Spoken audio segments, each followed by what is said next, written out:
Hello and welcome back to Vinyl Friday, where I go through my records in alphabetical order, usually, like a big nerd, and talk about why I love them. 8 months ago, we were working our way through the letter B. And I had a few Beatles albums. We had to listen to Abbey Road, we listened to Let It Be, we listened to the Red and Blue albums, and then I ran out. A bunch of you requested that I cover some more Beatles music, and as I didn't have any more, we sort of launched a campaign together where I said that if I reached $50 in donations on my Buy Me a Coffee page, I would buy another Beatles record, because that's what they cost, and I would put it to you to choose the next Beatles album. Thus began our great Rubber Soul Odyssey. Parlophone. Oh, it's beautiful. It's all shiny and new. With today's episode, this adventure of ours draws to a close. So let's have a look back at our journey through the grooves. No.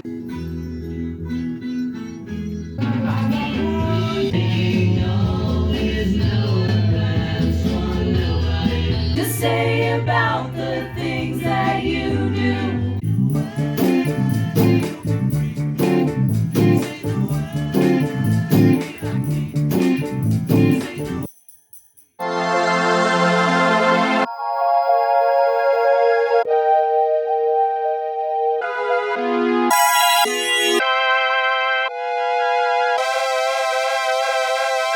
We're back to Rubber Soul. Did you mean to break my heart and watch me die?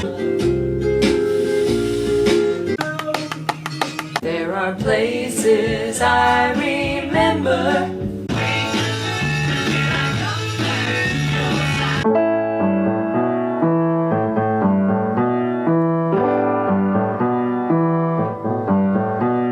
This has been an immensely joyful experience, and I have enjoyed every minute of it. But here we run into a complication. You see, Rubber Soul ends on a little ditty called Run for Your Life.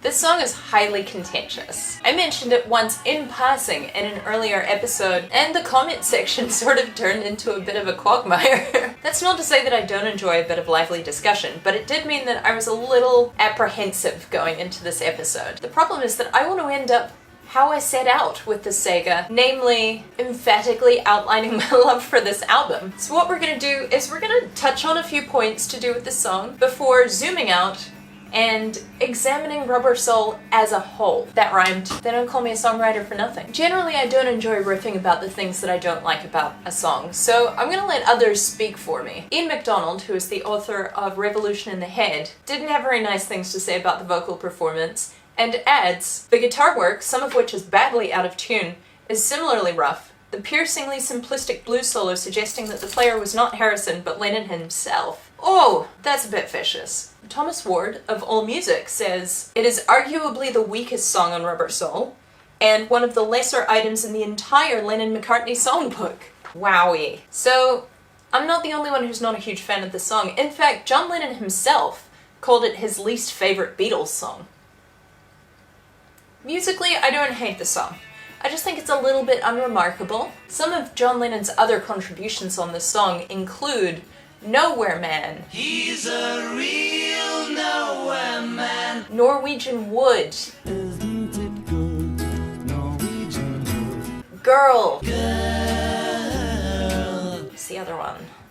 In My Life. In my life, I love you more. These are arguably some of his best songs. And then to have this cap off the album, I think it stands out all the more because it's being directly compared against, as I said, what I consider to be some of his best songs. It sounds kind of like a holdover from Help, which actually makes sense because this was the first song that was recorded for the Rubber Soul project, only about 2 months after Help was released. It sounds to me like they hadn't quite found their feet in the sound that would become Rubber Soul's trademark. Personally, I don't know that it deserves a place on this album.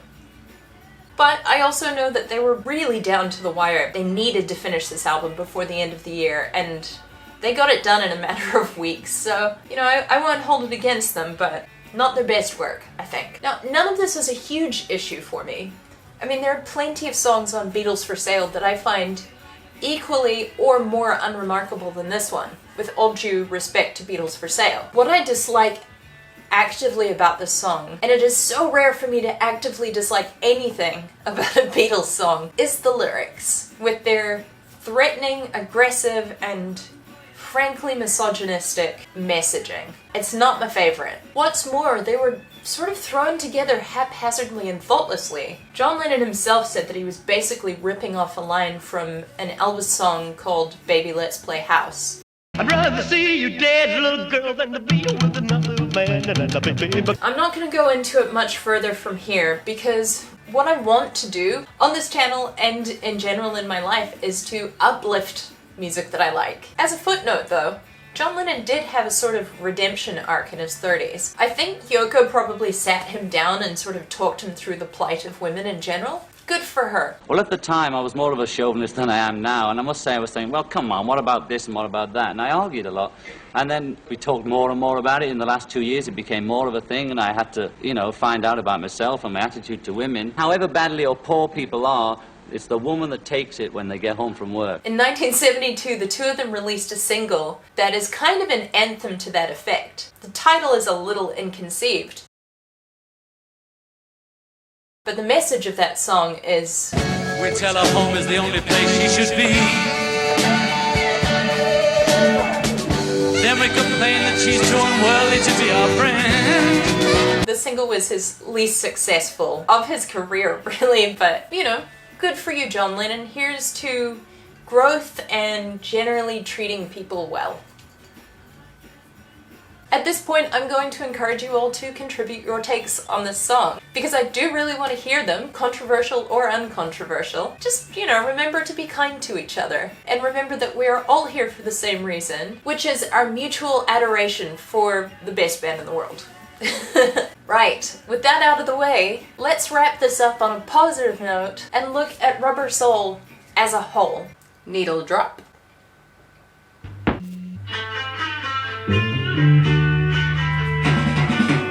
Let's start by talking about what this album means in general. To me, this album marks a band in transition because it kind of marks 4 people in transition.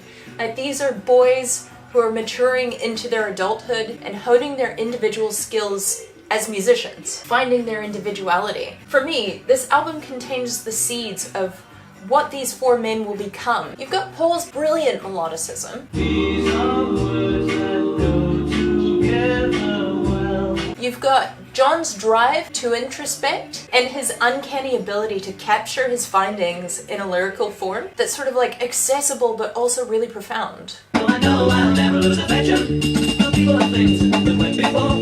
I know I'll often stop and think about them. I love you more. You've got George's growing strength as a songwriter and his increasing interest and enthusiasm for non-Western musical traditions.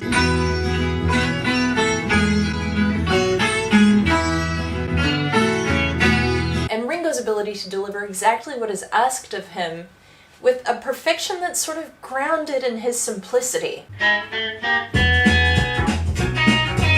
I can't even do it on fake drums. We're even beginning to experiment with some studio wizardry with George Martin's sped up solo on In My Life. This album gives us the blueprint for what this band is going to become, but also what these 4 men are going to develop into once the band is over. They are figuring out who they are and who they want to be. They are not trying to emulate Buddy Holly or Elvis or Roy Orbison or Smokey Robinson and the Miracles or Bob Dylan. They're self-actualizing, all while chronicling the process so that future generations, such as ourselves, may bear witness. To me, Rubber Soul stands as an historic document of the world's biggest pop band standing on the precipice of timeless greatness. It is bloody good music besides.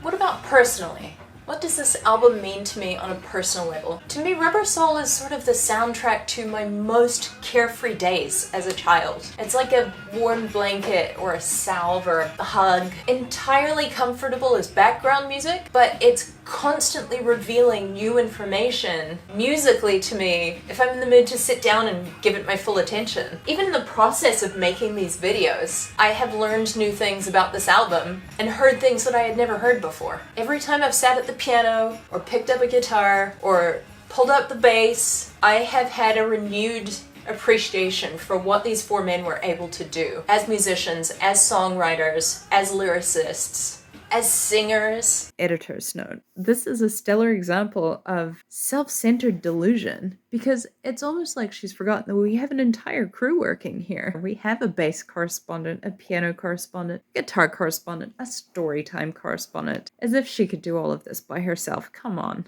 I just hope that I've been able to convey a fraction of them to all of you out there because this album is a thing of brilliance. And we are so lucky to have it. When I was putting this episode together, I knew that I wanted to speak to what this album meant to me personally, and I was thinking about it for a while. It occurred to me that in my life there are witnesses to me experiencing this album for the first time, so I thought I'd ask them their thoughts. My friends, I'd like to introduce you to my parents. Day after day after day, she was listening all the music. I know, that went on and on and on. We practically had to pay her to turn it off occasionally. That's actually how I ended up with Rubber Soul. Well, you used the money to buy it. No, you were complaining about it to Tom and Gail, and so they made me a mixtape that was Rubber Soul on one side and Revolver on the other. I remember that. Yeah.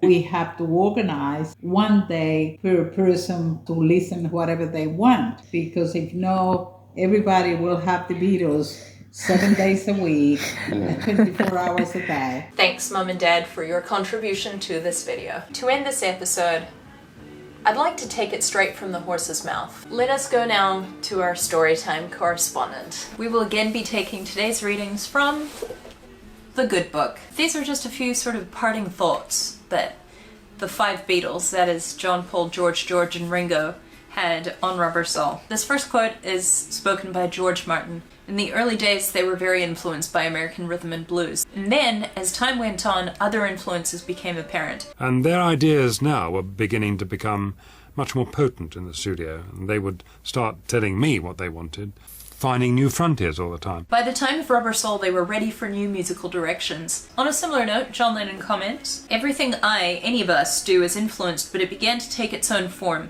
Rubber Soul was a matter of having all experienced the recording studio, having grown musically as well. We were getting better, technically and musically. We finally took over the studio." When we were just starting, I feel, to really find ourselves in the studio, what we could do, which was, over just being the four of us playing our instruments. Again, this is the album where they're beginning to treat the recording studio almost as an instrument in and of itself. Ringo comments, "We were expanding in all areas of our lives. Opening up to a lot of different attitudes. I feel that we made it on love songs. Now we get to Rubber Soul and begin stretching the writing and the playing a lot more.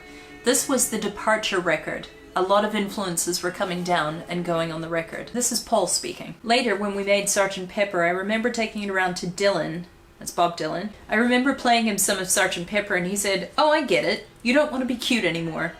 That was the feeling about Rubber Soul too. We'd had our cute period and now it was time to expand." He adds to that, "Things were changing. The early material was directly relating to our fans, saying, 'Please buy this record.' Thank you, girl. P.S. I love you." It was all very that. And I think, there came a point where we thought, well, we've done enough of that. We can branch out a little bit into songs that are a little bit more surreal, a little bit more entertaining. I would hazard a guess that people were plenty entertained by the earlier stuff.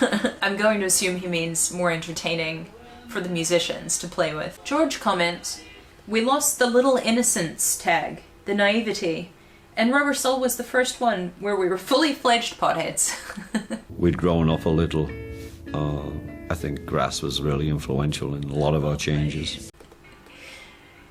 The last quote that I'd like to share is probably my favorite. We come back to George Martin, who says, "They had a great time in the studio, and in the main, they were enormously happy times.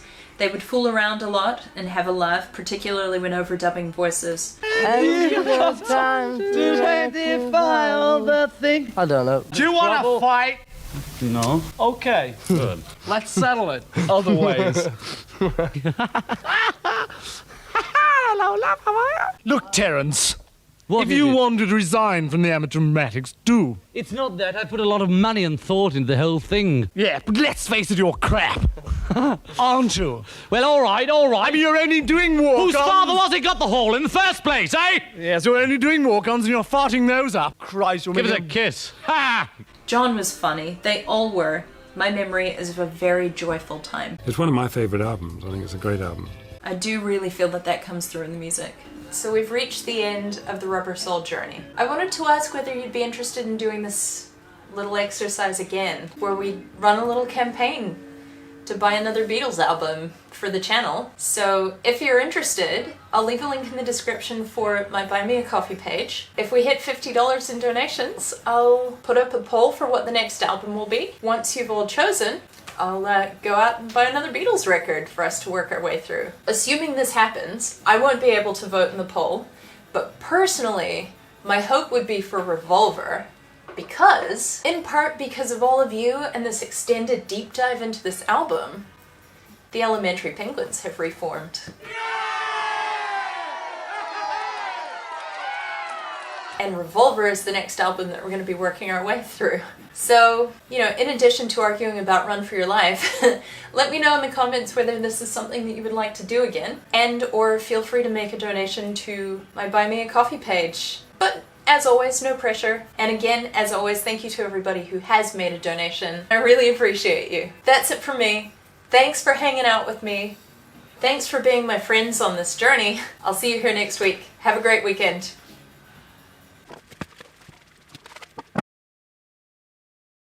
This is only vaguely Beatles related, but it cracks me up. Nancy would have been early teens. There was a Beatles tribute band playing. The opening act was like a swing band, a big band, and I really enjoyed that. And they played a bunch of songs for about 20 minutes, then they went off. And we're all sitting there waiting for the Beatles to come on. So I turned to my young daughter and said, you know, what did you think of that? And most people would say, good, bad, really liked it, horrible.